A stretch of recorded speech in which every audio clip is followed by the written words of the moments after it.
Olá, você que me segue no Rodrigo Silva, arqueologista. Estamos de volta para o nosso bate-papo semanal sobre Bíblia, história, teologia e também arqueologia bíblica. E hoje eu vou mostrar para vocês de maneira inédita no Brasil um achado arqueológico que aconteceu aqui na Turquia em 2020, durante a época em que estávamos todos confinados. Eu não tinha vindo, já tinha 2 anos que eu não vinha à Turquia, então esse achado aconteceu quando eu não estava aqui.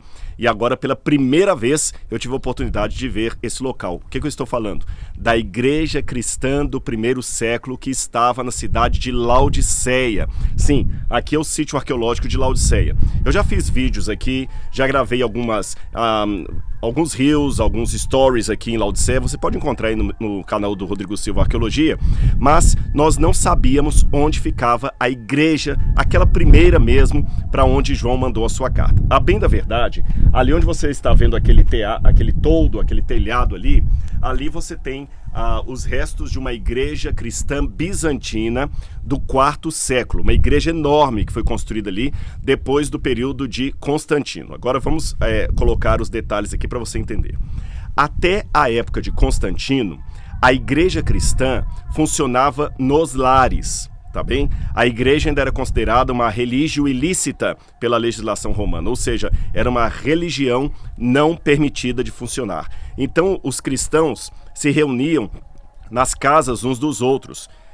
Você sabe como é que era o método de pregação de Paulo, que aliás andou por toda essa região aqui.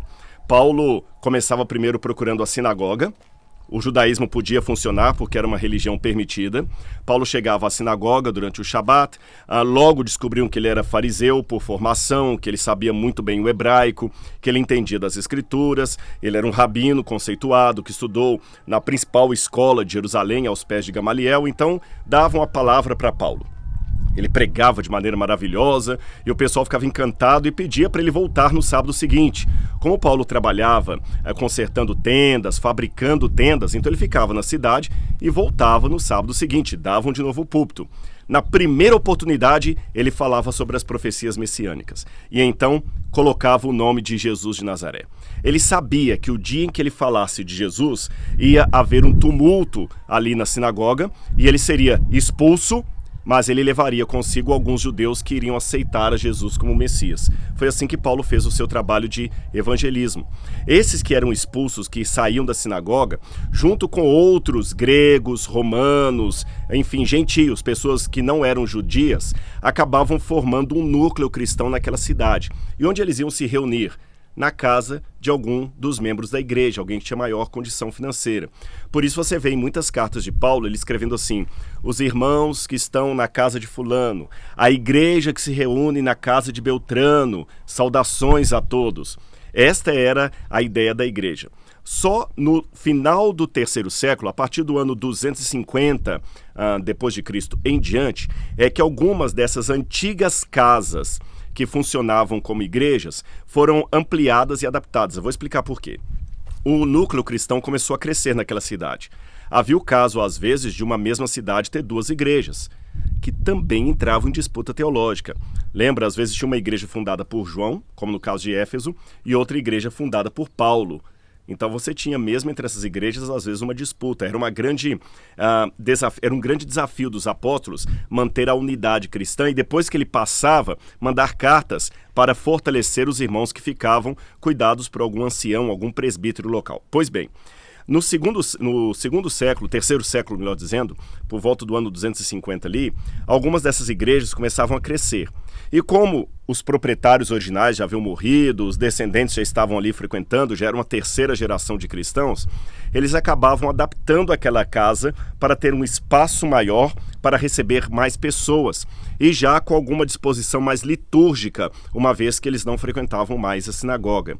Nesta segunda fase, a igreja passou a ser chamada de Domus Ecclesia, ou seja, uma igreja do lar, que começou numa casa que foi depois adaptada. Quando chega o período bizantino, 4º século em diante, época de Constantino, de Helena, muitas igrejas foram construídas, grandes, suntuosas, como aquela lá. Tá bom? Essas igrejas que depois foram chamadas de basílicas, catedrais, com o formato de igreja que temos até hoje. Agora, veja bem, em alguns casos, essa igreja bizantina foi construída em cima da igreja Domus Ecclesia, que por sua vez está em cima de uma casa. Então, em alguns casos, a igreja bizantina me dá uma dica de onde ficava o centro de reunião original dos cristãos daquele lugar. Você entendeu isso? Agora, só que quando eles escavaram aquela igreja do quarto século, eles não encontraram debaixo dela nenhuma casa do primeiro século. Aliás, onde essa igreja está colocada é justamente uma região de comércio, não é uma região de casas. Então não faz sentido dizer que os cristãos se reuniam ali, era um mistério. Porém, em 2020, os arqueólogos continuaram escavando isso aqui. Aliás, esse é o único sítio arqueológico, esse aqui de Laodiceia, que a Universidade de Pamukkale continua escavando durante os 12 meses do ano, tá bom? Os 12 meses do ano. E o arqueólogo encarregado aqui é Selçuk, ele é um grande experto na área aqui, e eles escavaram esse setor onde eu estou, que era um setor rico da cidade.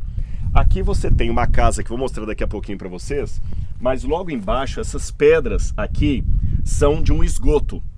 Então era uma casa de alguém muito rico que tinha o privilégio de ter um esgoto privativo da própria casa.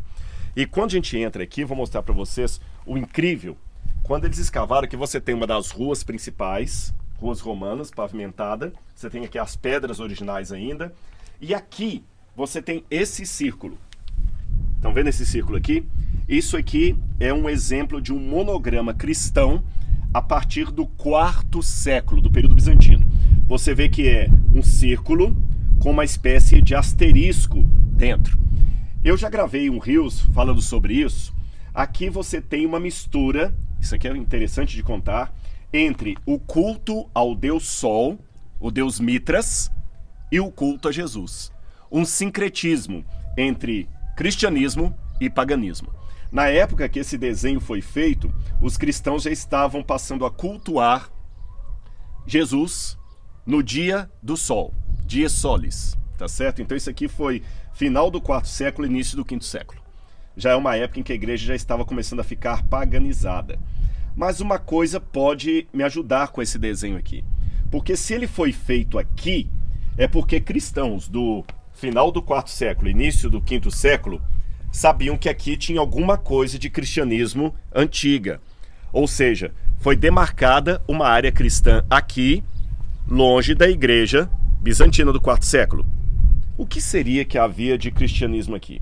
Quando eles continuaram escavando, encontraram essa enorme casa aqui. Era a casa de alguém muito rico. Eu vou entrar aqui e vocês vão ver a casa. Aqui você tem a entrada principal dela, como se fosse uma espécie de alpendre, o átrio. Era um lugar onde aqueles que viessem visitar a casa primeiro ficavam aqui para poder receber autorização para entrar na parte interna. E aqui no centro, olha que lindo, ela tem essas colunas aqui, a gente chama isso de peristilium. Peristilium, em grego, significa colunata.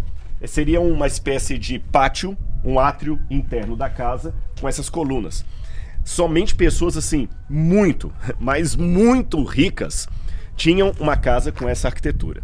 Então, no primeiro século, na época em que o apóstolo João ainda estava vivo, o proprietário dessa casa aqui era alguém que tinha muita condição financeira. Se eu falasse nos termos de hoje, eu diria que era alguém milionário, tá certo? E ele tinha essa casa, aqui era o pátio central, e muitas vezes essa casa poderia servir também como lugar para aluguel de departamentos públicos. E aí o dono da casa ganhava mais dinheiro. Eu vou explicar isso. Eu sei que hoje algumas mansões que nós temos, quem sabe na zona sul do Rio de Janeiro, nos Jardins em São Paulo, é aquela mansão enorme onde a propriedade é ocupada por uma família só, às vezes com 10 quartos, 8 quartos, às vezes para um casal. Eu conheço casos assim. Mas o rico daquele tempo era um pouquinho diferente. Essa casa aqui, ao todo, ela tem 19 cômodos. 19 cômodos. E essa parte aqui no centro era aberta. Você só tinha aqui um telhado onde eu estou e a parte ali no centro era aberta. E tinha alguma espécie de jardim ali. Esses 19 cômodos eram muitas vezes alugados pelo dono da propriedade. Nós temos propriedades desse tipo chamadas de ínsula, onde você aluga partes da casa e ganha um dinheiro extra. E é lógico que você alugava para alguém que tinha algum tipo de reunião, departamento público. Aliás, esta casa, mais uma prova de que o dono dela era muito influente, tinha muito dinheiro, é que logo ali atrás, um pouco para cá dessas colunas, você tem o teatro de Laodiceia, que ficava bem aqui atrás.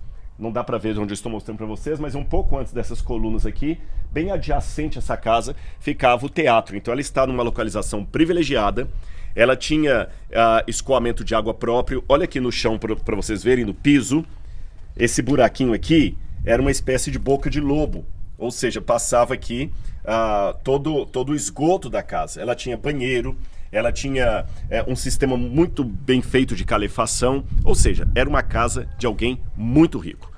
Mas será que teria alguma relação entre o dono dessa casa e o cristianismo? Porque aquele desenho está lá. Nós sabemos que essa casa foi usada desde o primeiro século, época de João, até o século 7 de nossa era.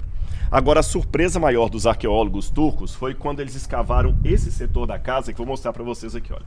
Vamos vir aqui, você vê que aqui tem um dos cômodos da casa, tá bem? Nós temos ainda algumas paredes bem preservadas. E a gente vai andando aqui, nós vamos vendo mais setores dela. Era uma casa realmente grandiosa. Aqui você tem uma coluna antiga, de mármore. Isso aqui provavelmente é da época romana ou até anterior, ou talvez até anterior, talvez uma coluna do período grego que foi reutilizada aqui no segundo uso. Ela tem um buraco aqui porque eles funcionavam como se fosse um Lego. Eles iam montando, não era cimento que eles colocavam geralmente uma coluna sobre a outra como se fosse um Lego. Mas você tem outras colunas de mármore aqui, mármores de cores diferentes, bem preservados, ou seja, eu estou na casa de alguém muito rico e por alguma razão os cristãos do quarto século marcaram um símbolo cristão ali na entrada, demonstrando que havia alguma relação entre o proprietário aqui e o cristianismo. Tá certo? Sabe quando você vai num lugar histórico que eles colocam uma placa indicando, olha aqui morou fulano de tal? Pois bem, quando a gente entra aqui, só cuidado aqui, a minha esposa Laura está filmando e eu não quero que nenhum acidente aconteça com ela. Então aqui a gente desce nessa parte, aqui ainda não foi totalmente escavado. Você tem inclusive aqui pedaços de cerâmica, olha aqui, cerâmicas antigas. Ó, isso aqui provavelmente era uma ânfora para guardar cereais. Olha aqui, meu bem, filma esse aqui, olha, esse aqui não foi escavado ainda. Olha aqui. Tá vendo inclusive aqui, olha, tem uma ânfora que não foi escavada ainda, ela está enterrada aqui, ela não foi escavada. Geralmente aqui é onde eles faziam um armazém de comidas. Então você tem isso aqui, tá protegido, um pedaço também de ânfora antiga. Aqui uma outra bacia de pedra, você tem o nicho aqui, muito bem preservado, ou seja, tem coisas que ainda estão sendo escavadas. Você está vendo isso aí pela primeira vez, isso é quase um furo de reportagem. Se eu estivesse na televisão, eu ia falar que eu ia dar um furo de reportagem aqui. Mas voltando a falar do nosso quebra-cabeça, quando você chega nessa parte aqui, eles descobriram que tem um segundo ápice aqui, vou mostrar para vocês, que indica que aqui foi uma casa que foi adaptada para uma reunião de igreja. Olha aqui, você tem uma ala central, aqui você tem o piso original, debaixo dos meus pés aqui, e aqui o piso reconstruído, tá bom? O original. E aqui nós temos um ápice, como se fosse uma espécie de altar, e aqui cristãos congregavam. É exatamente o formato de uma igreja. Esse ápice aqui e essa área foi remodelada ou feita no terceiro século, tá certo? Antes até daquela lá. E aqui você tem uma casa que foi adaptada para uma igreja. Então vamos lembrar aquilo que eu falei para vocês. Antes, deixe-me apenas explicar uma coisa. As pessoas às vezes perguntam, como é que vocês sabem quando uma parede foi refeita? Eu estou escrevendo um livro sobre Maria Madalena, e ali eu explico, por exemplo, sobre o achado arqueológico da sinagoga de Magdala. E a gente consegue ver mais ou menos até quando a sinagoga foi refeita, remodelada, reformada, ampliada, porque você tem vários elementos, moedas que são encontradas, estilo arquitetônico, carbono 14 quando usa algum material orgânico que pode ser datado, tudo isso em conjunto nos ajuda a reconstruir a história arquitetônica de um edifício, tá certo? E foi isso que eles descobriram. Então vamos recapitular. Geralmente os cristãos no primeiro século reuniam-se em casas, porque eles não tinham autorização para ter uma igreja oficial. Depois, a partir do terceiro século, do ano 250 depois de Cristo para diante, muitas dessas casas se tornaram domos ecclesia. Elas foram ampliadas e adaptadas para abrigar o maior número de crentes. E depois, no quarto século, em alguns casos, em cima dessa domus ecclesia, fizeram uma igreja bizantina. Só que aqui, curiosamente, a igreja bizantina está lá e não há casa embaixo dela. Mas nós temos aqui o formato que eu acabei de descrever para vocês. Uma casa antiga que depois foi transformada em igreja. Então, o que eu posso dizer para vocês? Aqui onde eu estou, provavelmente, do ponto de vista arqueológico, provavelmente aqui se reuniram os cristãos primitivos que receberam a carta de João do Apocalipse. E se proceder à hipótese que eu estou levantando aqui, talvez o dono dessa propriedade havia se tornado cristão, porque os indícios arqueológicos é que aqui já era usado como igreja desde o primeiro século, desde a época de João. Então, se aqui era usado como igreja na época de João, eu posso dizer para vocês que provavelmente o dono da propriedade se tornou um cristão. Porque senão, ele não iria deixar ter uma igreja funcionando na casa dele para ter problemas com Roma. Se proceder essa hipótese, então foi um caso raro que nós teríamos no cristianismo primitivo, em que uma igreja foi construída na casa de alguém com muita condição financeira. Alguém muito rico. Se assim for, aí eu entendo um pouco de detalhes que estão na carta de João a Laodiceia. Eu vou explicar por quê.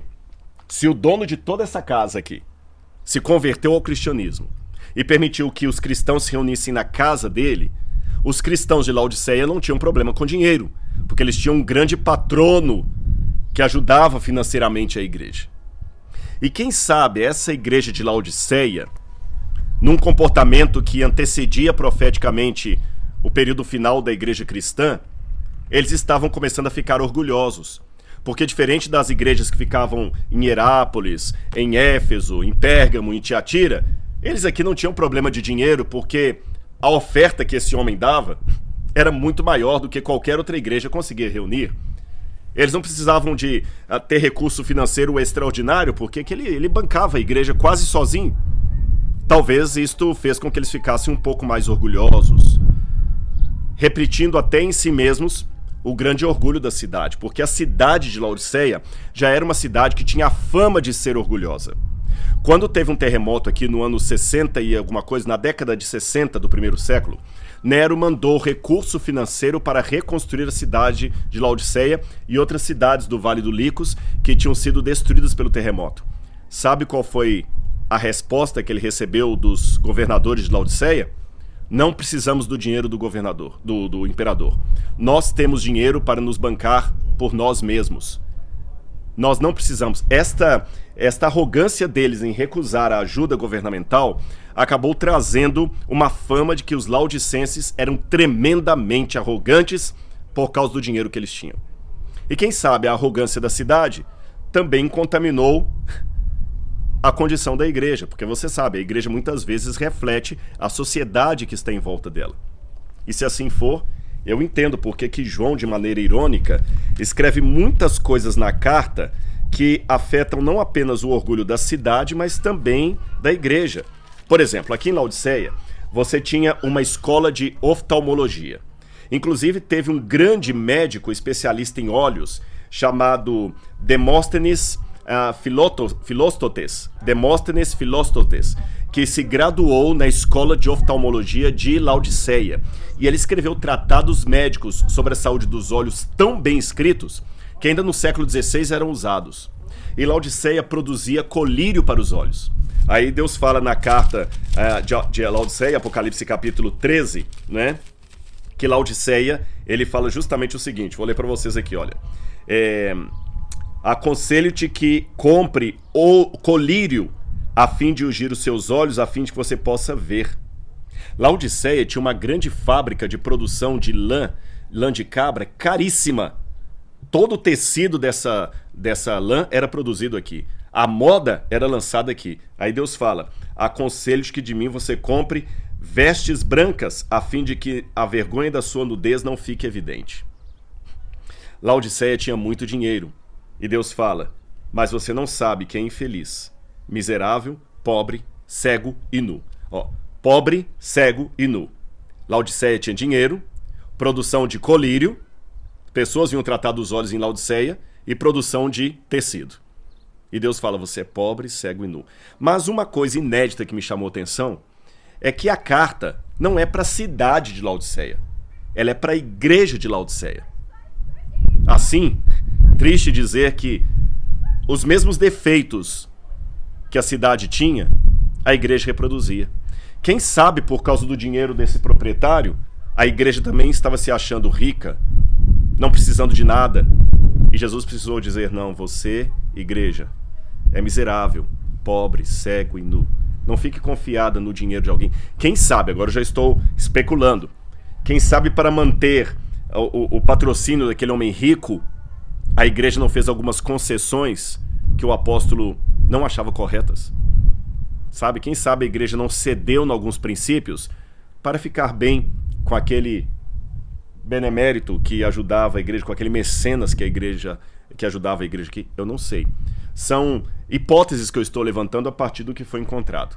Mas o fato é que aqui se reuniram aqueles que receberam não apenas a carta de João, mas também uma carta de Paulo que se perdeu. Paulo também escreveu uma carta para a igreja de Laodiceia. Paulo também pregou aqui. Eu não sei se exatamente nesse lugar se havia apenas uma ou duas igrejas cristãs aqui em Laodiceia. O fato é que na carta aos Colossenses, no capítulo 4, no versículo 15, Paulo termina a sua epístola dizendo assim: saúdem os irmãos de Laodiceia, bem como Ninfa e a igreja que se reúne na casa dela. Saúdem os irmãos de Laodiceia, bem como Ninfa e a igreja que se reúne na casa dela. Será que essa Ninfa era a esposa do dono dessa casa aqui? Lembra? A igreja que se reúne na casa dela. E depois que essa carta tiver sido lida por vocês, façam com que ela seja lida também na igreja dos Laodicenses. E que vocês leiam também a carta que vier de Laodiceia. Então Paulo escreveu uma carta aos Colossenses e pediu que ela fosse lida também para os irmãos de Laodiceia, que se reuniam na casa de uma certa ninfa. Será que seria a esposa do dono daqui? Será que foi só a esposa que se converteu e o marido não? Será que os dois se converteram? Aí já são respostas que eu não tenho perguntas que eu não tenho uma resposta objetiva, mas eu tenho elementos hipotéticos que eu posso levantar e um contexto que ilumina muito as páginas da Bíblia Sagrada. Eu espero que você tenha gostado desse conteúdo aqui. Tudo que eu descubro aqui no Oriente Médio eu levo com muito carinho para vocês no Brasil e em outras partes do mundo, para que você possa conhecer melhor a Bíblia Sagrada. E já que eu estou falando em conhecer melhor a Bíblia Sagrada, que tal você fazer um curso da Bíblia comigo? Eu quero estudar a Bíblia com você.